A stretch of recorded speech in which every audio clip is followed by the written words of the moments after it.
Ang pangangalaga ng iyong alagang baboy ay hindi lamang responsibilidad, kundi isang paraan ng pagpapakita ng pagmamahal. Mahalagang hakbang ang regular na pagpapakonsulta sa veterinaryo upang siguruhing walang sakit o parasitong maaring makaapekto sa kalusugan ng iyong alaga. Sa pamamagitan ng monitor ng kalusugan, makakaiwas ka sa mga hindi inaasahang suliranin sa hinaharap.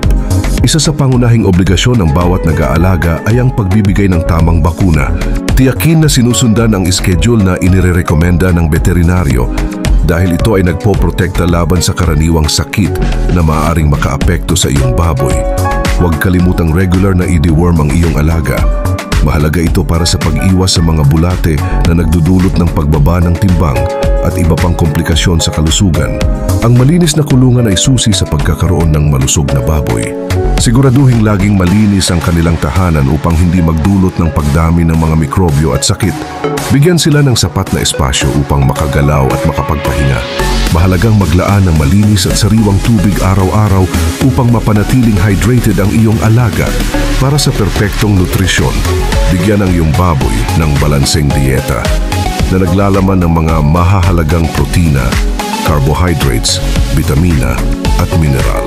Pumili ng dekalidad na pagkain upang masiguro ang kanilang kalusugan at magbigay ng maliit na bahagi sa tamang oras. Ang wastong pagpapakain ay nakakatulong sa kanilang paglaki at pagunlad. Sa panahon ng mainit na klima, tiyaking may sapat na lilim ang kulungan ng iyong baboy at ayon sa taglamig, siguraduhin may proteksyon sila mula sa lamig. Ang regular na paglilinis ay mahalaga rin upang maiwasan ang pagdami ng mga peste sa paligid. Isang simpleng tip ay ang pagkakaroon ng mga laruan para sa iyong baboy. Ang mga ito ay masaya at aktibong mga hayop na nangangailangan ng mental na stimulation. Sa makatuwid, ang regular na paliguan ay makakatulong upang mapanatiling malinis ang kanilang balat at balahibo. Yung mga simpleng hakbang na ito ay tiyak na magdadala ng maayos at masayang buhay para sa iyong alagang baboy. Sa pagdatapos, ang responsibilidad sa pag-aalaga ng baboy ay isang pangako.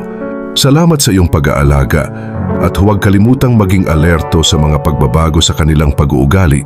Ito mga pahiwatig na dapat mong bigyang pansin. Abangan ang iba pang mga tips sa aming channel.